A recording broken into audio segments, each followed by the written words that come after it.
श्री साईनाथाय नमः। आप सबका साई के सुनो परिवार में स्वागत है। आज बाबा के दिन पे हमें साई सच्चरित्र के अध्याय 6 का पाठ करेंगे। कृपया इसे पूरा अंत तक सुनिए और बाबा के आशीर्वाद पाइए। तो फिर शुरू करते हैं साई सच्चरित्र कथा अध्याय 6, जिसमें हम रामनवमी उत्सव और मस्जिद का जीर्णोद्धार, गुरु के कर स्पर्श की महिमा, रामनवमी उत्सव, उर्स की प्राथमिक अवस्था और रूपांतर एवं मस्जिद का जीर्णोद्धार के बारे में चर्चा करेंगे।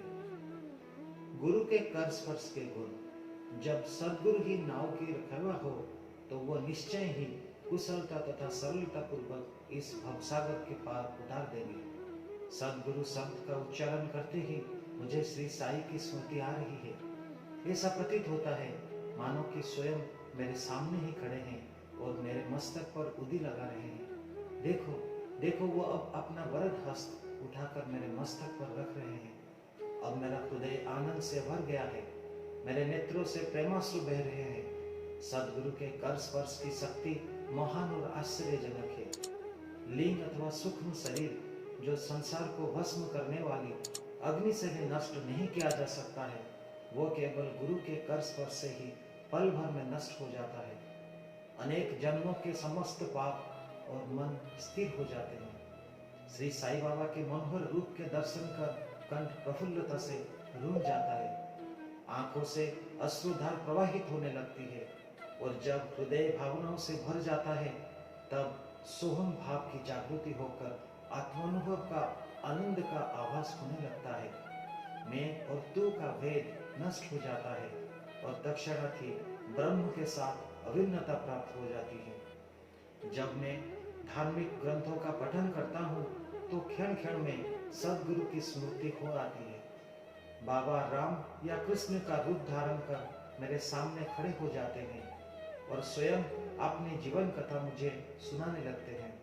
अर्थात जब मैं भागवत का श्रवण करता हूँ तब बाबा श्री कृष्ण का स्वरूप धारण कर लेते हैं और तब मुझे ऐसा प्रतीत होने लगता है कि वे ही भागवत या भक्तों के कल्याणार्थ उद्भव गीता सुना रहे हैं। जब कभी भी मैं किसी से वार्तालाप किया करता हूँ तो मैं बाबा की कथाओं को ध्यान में लाता हूँ, जिससे उनका उपयुक्त अर्थ समझने में सफल हो सकूं। जब मैं लिखने के लिए बैठता हूँ तब एक शब्द या वाक्य की रचना भी नहीं कर पाता, परंतु जब वे स्वयं कृपा कर मुझसे लिखवाने लगते हैं तब फिर उसका कोई अंत नहीं होता।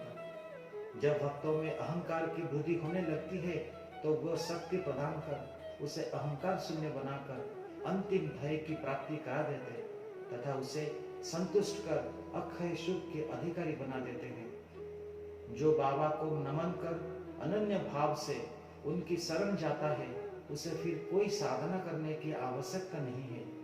धर्म, अर्थ, काम और मोक्ष उसे सहज ही प्राप्त हो जाते हैं। ईश्वर के पास पहुंचने की 4 मार्ग हैं: कर्म, ज्ञान, योग और भक्ति। इन सब में भक्ति मार्ग अधिक कंटकीकृत गड्ढों और खाइयों से परिपूर्ण है, परंतु यदि सद्गुरु पर विश्वास कर गड्ढों और खाइयों से बचते हुए और उनके पदानुक्रमण करते हुए सीधे अग्रसर होते जाओगे तो तुम अपने ध्येय अर्थात ईश्वर के समीप आसानी से पहुंच जाओगे। श्री साई बाबा ने निश्चयात्मक स्वर में कहा है कि स्वयं ब्रह्म और उनकी विश्व उत्पत्ति, रक्षण और लय करने आदि के भिन्न भिन्न शक्तियों के पृथकत्व में भी एकत्व है। ऐसे ही ग्रंथकार ने दर्शाया है। भक्तों के कल्याणार्थ श्री साई बाबा ने स्वयं जिन वचनों से आश्वासन दिया था उनको नीचे उद्धृत किया जाता है। मेरे भक्तों के घर अन्न तथा वस्त्रों का कभी अभाव नहीं होगा। यह मेरा विशिष्टता है कि जो भक्त मेरी शरण में आ जाता है और अंतःकरण से मेरे उपासक है, उनके कल्याणार्थ में सदैव चिंतित रहता हूँ। कृष्ण भगवान ने भी गीता में यही समझाया है। इसीलिए भोजन तथा वस्त्र के लिए अधिक चिंता ना करो। यदि कुछ मांगने का ही अभिलाषा है तो ईश्वर को ही भिक्षा में मांग लो। सांसारिक मान और उपाधियों से त्याग कर ईश्वर कृपा तथा अभय दान प्राप्त करो और उन्हीं के द्वारा सम्मानित हो। सांसारिक विभूतियों से कुपथगामी मत बनो, अपने इष्ट को दृढ़ता से पकड़ लो। समस्त इंद्रियों और मन की ईश्वर चिंतन में प्रवृत्ति रखो। किसी पदार्थ से आकर्षित ना हो, सदैव मेरे स्मरण करो और मन को लगाए रखो, ताकि वह देह, संपत्ति और ऐश्वर्य की ओर प्रवृत्त ना हो। तब चित्त स्थिर, शांत और निर्भय हो जाएगा। इस प्रकार की मन स्थिति प्राप्त होना इस बात का प्रतीक है वो सुसंगित में है। यदि चित्त की चंचलता नष्ट ना हुई तो उसे एकाग्र नहीं किया जा सकता। बाबा के उपयुक्त को उद्धृत कर ग्रंथकार शिरडी के राम नवमी उत्सव का वर्णन करना चाहते हैं। शिरडी में मनाए जाने वाले उत्सव में राम नवमी अधिक धूमधाम से मनाई जाती है। अतः इस उत्सव का पूर्ण विवरण जैसा कि साई लीला पत्रिका 1925 के पृष्ठ 197 पर प्रकाशित हुआ था, यहाँ संक्षेप में दिया जाता है। प्रारंभ। कोपर गांव में श्री गोपालराव गुंड नामक एक इंस्पेक्टर थे। वे बाबा के परम भक्त थे। उनकी 3 स्त्रियां थी, परंतु एक के भी संतान न थी। श्री साई बाबा की कृपा से उन्हें एक पुत्र रत्न की प्राप्ति हुई। इस हर्ष के उपलक्ष्य में सन 1897 में उन्हें विचार आया कि शिरडी में मेला अथवा उर्स भरवाना चाहिए। उन्होंने यह विचार शिरडी के अन्य भक्त तात्या पाटिल, दादा कोटे पाटिल और माधवराव के समक्ष विचारार्थ प्रकट किए। उन सभी को यह विचार अति रुचिकर प्रतीत हुआ तथा उन्हें बाबा की भी स्वीकृति और आश्वासन प्राप्त हो गया। उर्स भरने के लिए सरकारी आज्ञा आवश्यक थी, इसीलिए एक प्रार्थना पत्र कलेक्टर के पास भेजा गया, परंतु ग्राम कुलकर्णी के आपत्ति उठाने के कारण स्वीकृति प्राप्त न हो सकी।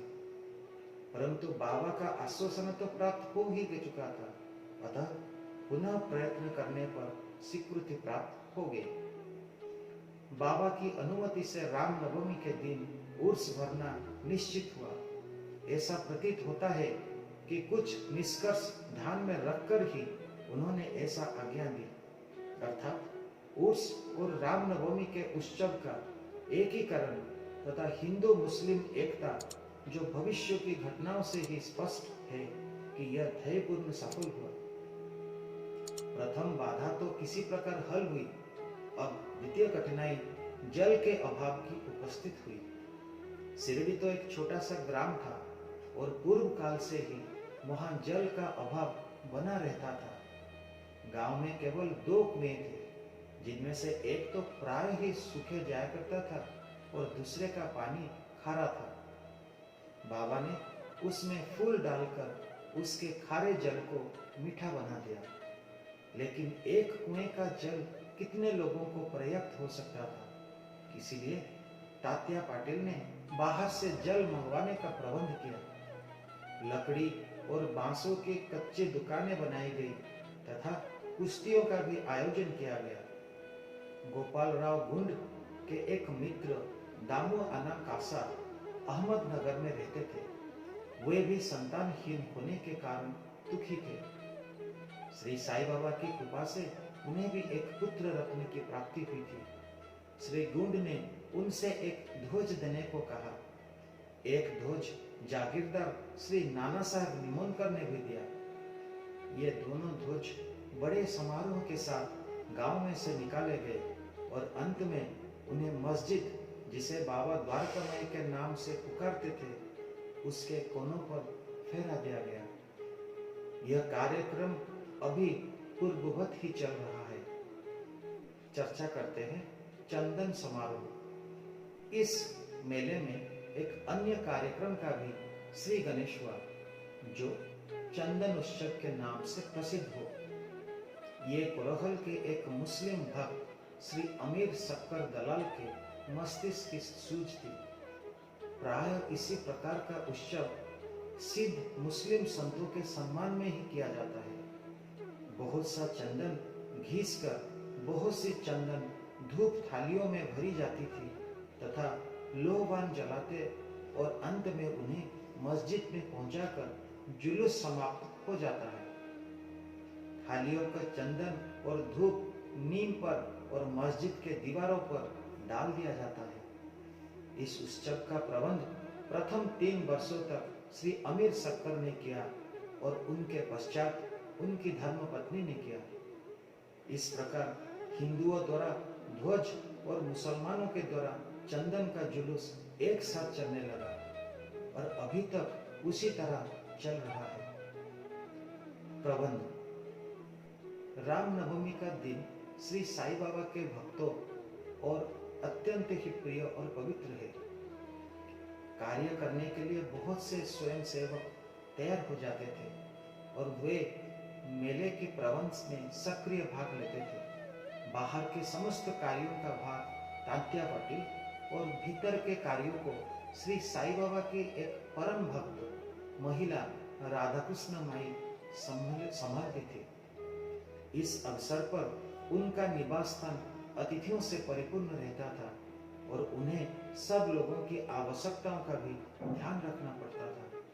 साथ ही वे मेले की समस्त आवश्यक वस्तुओं का भी प्रबंध करते थे। दूसरा कार्य जो वे स्वयं खुशी से किया करती थी वो था मस्जिद की सफाई करना, चूना पोतना आदि। मस्जिद की फर्श तथा दीवारों निरंतर धूनी जलने के कारण काली पड़ गई थी। जब रात्रि को बाबा चावड़ी में विश्राम करने चले जाते तब वे यह कार्य कर लिया करते थे। समस्त वस्तुएं धूनी सहित बाहर निकालनी पड़ती थी और सफाई और पुताई हो जाने के पश्चात वे पूर्ववत सजा दी जाती थी। बाबा का अत्यंत प्रिय कार्य गरीबों का भोजन कराना भी इस कार्यक्रम का एक अंग था।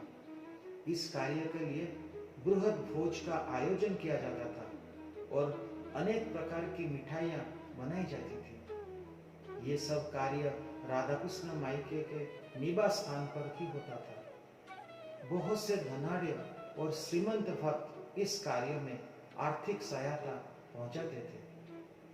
उर्स के रामनवमी के त्योहार में समन्वय सब कार्यक्रम इसी तरह उत्तम प्रकार से चलता रहा और मेले का महत्व सैन बढ़ता ही गया। सन 1911 में एक परिवर्तन हुआ।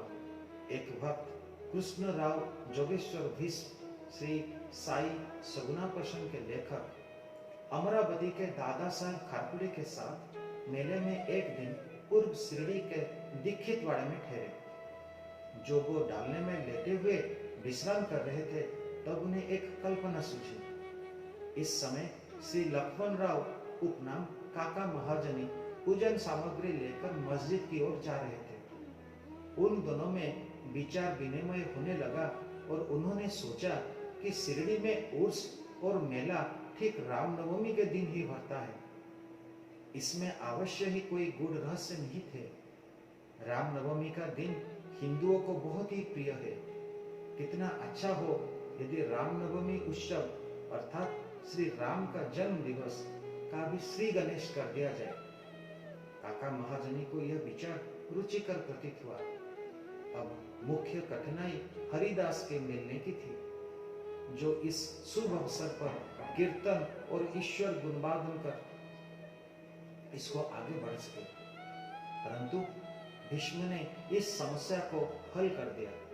उन्होंने कहा कि मेरा स्वरचित राम आख्यान जिसमें राम जन्म का वर्णन है तैयार हो चुका है। मैं उसका ही कीर्तन करूंगा और तुम हारमोनियम पर साथ करना तथा राधा कृष्ण माई शुंठ बड़ा मतलब सांड का एक शक्कर मिश्र चूर्ण तैयार कर देगी। तब वो दोनों शीघ्र ही बाबा की स्वीकृति प्राप्त करने हेतु मस्जिद को गए। बाबा तो अंतर्यामी थे, उन्हें तो सब ज्ञान था कि वाड़े में क्या क्या हो रहा है। बाबा ने महाजनी से प्रश्न किया कि वहां क्या चल रहा था। इस आकस्मिक प्रश्न से महाजनी घबरा गए और बाबा के शब्दों से पूछा कि क्या बात है।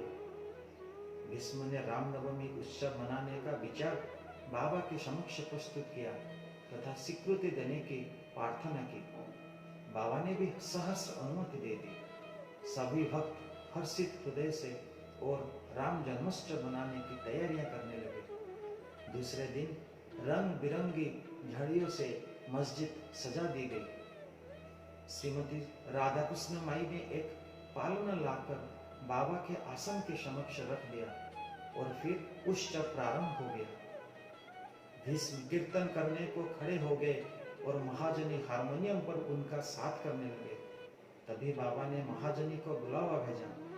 यहाँ महाजनी शंकित थे कि बाबा उत्सव मनाने की आज्ञा देंगे भी या नहीं, परंतु जब वे बाबा के समीप पहुंचे तो बाबा ने उनसे प्रश्न किया, ये सब क्या है, ये पालना क्यों रखा गया है। महाजनी ने बतलाया कि रामनवमी का कार्यक्रम प्रारंभ हो गया है और इस कारण यह पालना यहाँ रखा गया। बाबा ने मिंबर पर से 2 हार उठाए। उनमें से एक हार तो उन्होंने काका जी को गले में डाल दिया तथा दूसरा भीष्म के लिए भेज दिया। अब कीर्तन प्रारंभ हो गया था।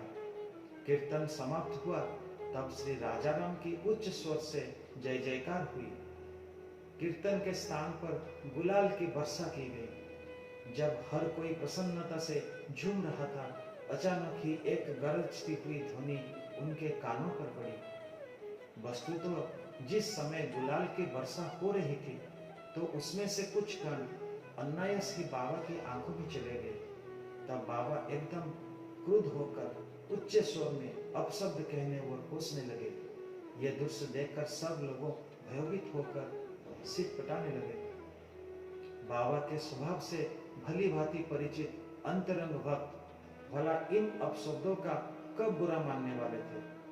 बाबा के इन शब्दों तथा वाक्यों को उन्होंने आशीर्वाद समझा। उन्होंने सोचा कि आज राम का जन्मदिन है, अतः रावण का नाश, अहंकार एवं दुष्ट प्रवृत्ति रूपी राक्षसों से संहार के लिए बाबा को क्रोध उत्पन्न होना सर्वथा उचित ही है। इसके साथ साथ उन्हें यह विदित था कि जब कभी भी शिरडी में कोई नवीन कार्यक्रम रचा जाता था तब बाबा इसी प्रकार कुपित या क्रुद्ध हो जाते करते थे। इसीलिए वे सब स्तब्ध ही रहे। इधर राधा कृष्ण माई भी भयभीत थी कि कहीं बाबा पालना तोड़फोड़ न कर जाए।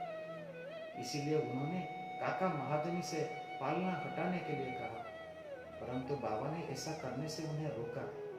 कुछ समय पश्चात बाबा शांत हो गए और उस दिन की महापूजा और आरती का कार्यक्रम निर्विघ्न समाप्त हो गया।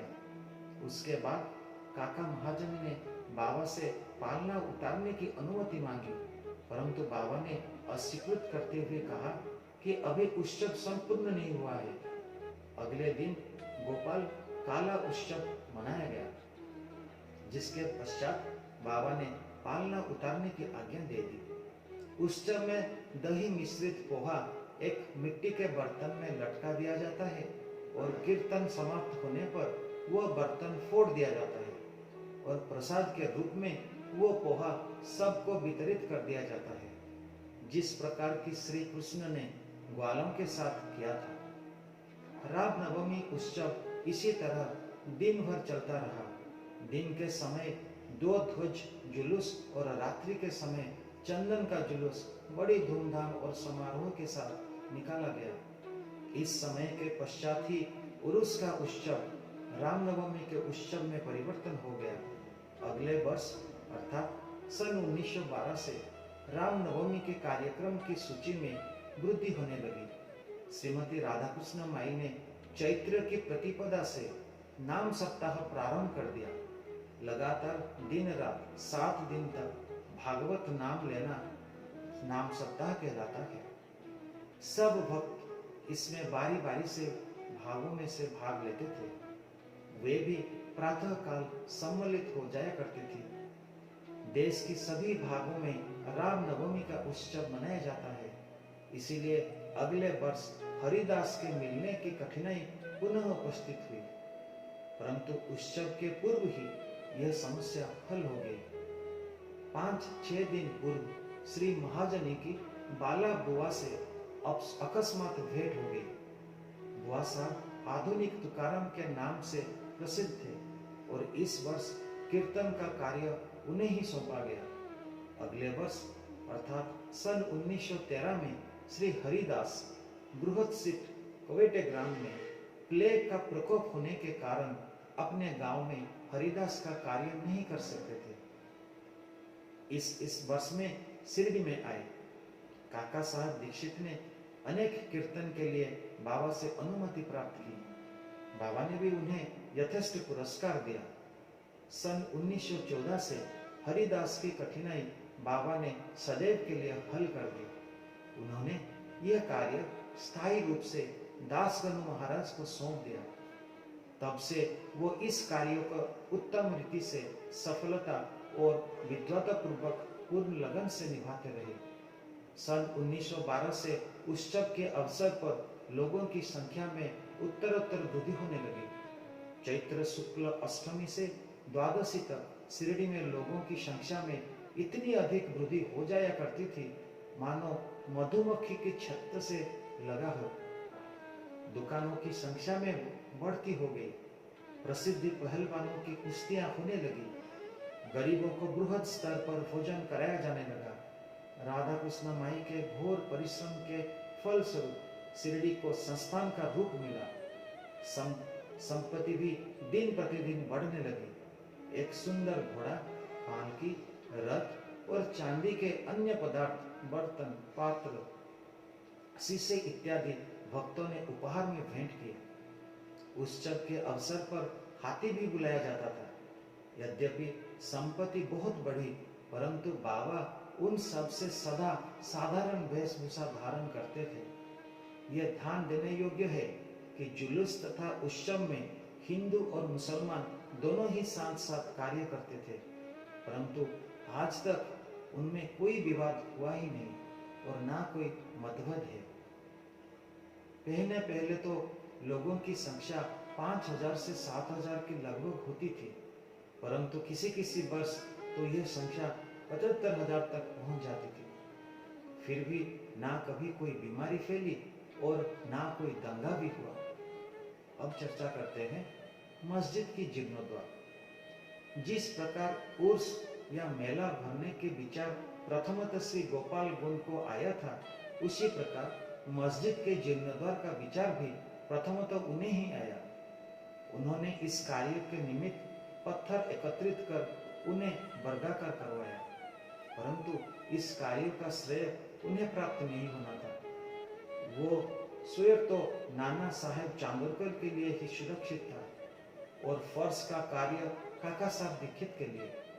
प्रारंभ में बाबा ने इन कार्यों के लिए स्वीकृति नहीं दी, परंतु स्थानीय भक्त महल सपाटी के आग्रह करने से बाबा की स्वीकृति प्राप्त हो गई और एक रात में ही मस्जिद का पूरा फर्श बन गया। अभी तक बाबा एक टाट के हुए टुकड़े पर बैठते थे। अब उस टाट के टुकड़े को वहां से हटाकर उसके स्थान पर एक छोटी सी गादी बिछा दी गई। सन 1911 में सभा मंडप भी घोर परिश्रम के उपरांत ठीक हो गया। मस्जिद का आंगन बहुत छोटा तथा असुविधाजनक था। काका साहब दीक्षित आंगन को बढ़ाकर उसके ऊपर छप्पर बनाने चाहते थे।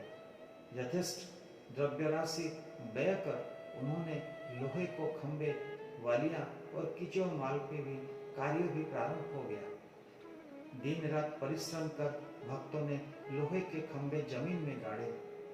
जब दूसरे दिन बाबा चावड़ी से लौटे, उन्होंने उन खंभों को उखाड़कर फेंक दिया और अति क्रोधित हो गए। वे एक हाथ से खंबा पकड़कर उसे उखाड़ने लगे और दूसरे हाथ से उन्होंने तात्या का सफा उतार लिया और उसमें आग लगाकर गड्ढे में फेंक दिया। बाबा के नेत्र जलते हुए अंगारों के सदृश लाल हो गए। किसी को भी उनकी ओर आंख उठाकर देखने का साहस नहीं होता था। सभी बुरी तरह भयभीत होकर विचलित होने लगे कि बाबा क्या होगा। भागोजी सिंधे बाबा के एक पूरी वक्त कुछ साहस कर आगे बढ़े, पर बाबा ने उन्हें धक्का देकर पीछे ढकेल दिया। माधवराव की भी वही गति हुई। बाबा उनके ऊपर भी ईंट के ढेले फेंकने लगे।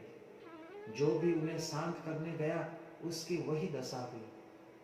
कुछ समय पश्चात क्रोध शांत होने पर बाबा ने एक दुकानदार को बुलवाया और एक जरीदार फेंटा खरीदकर अपने हाथों से उसे तात्या के सिर पर बांधने लगे, जैसे उन्होंने विशेष सम्मान दिया गया है।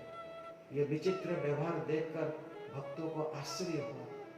वो समझ नहीं पा रहे थे कि किस अज्ञात कारण से बाबा इतने क्रोधित हुए। उन्होंने तात्या को क्यों पीटा और तत्क्षणात उनका क्रोध क्यों शांत हो गया। बाबा कभी कभी अति गंभीर तथा शांत मुद्रा में रहते थे और बड़े प्रेम पूर्वक वार्तालाप किया करते थे, परंतु अनायास ही बिना किसी गोचर कारण के वे क्रोधित हो जाया करते थे। ऐसी अनेक घटनाएं देखने में आ चुकी है, परंतु मैं इसका निर्णय नहीं कर सकता हूं कि उनमें से कौन सी लिखूं और कौन सी छोड़ूं। अतः जिस क्रम से वो याद आते जाएंगे उसी प्रकार उनका वर्णन किया जाएगा। अगले अध्याय में बाबा यवन है या हिंदू, इसका विवेचन किया जाएगा तथा उनके योग, साधन, शक्ति और अन्य विषयों पर भी विचार किया जाएगा। ओम श्री साईनाथाय नमः। शुभम भवतु, शुभम भवतु, शुभानि भवतु।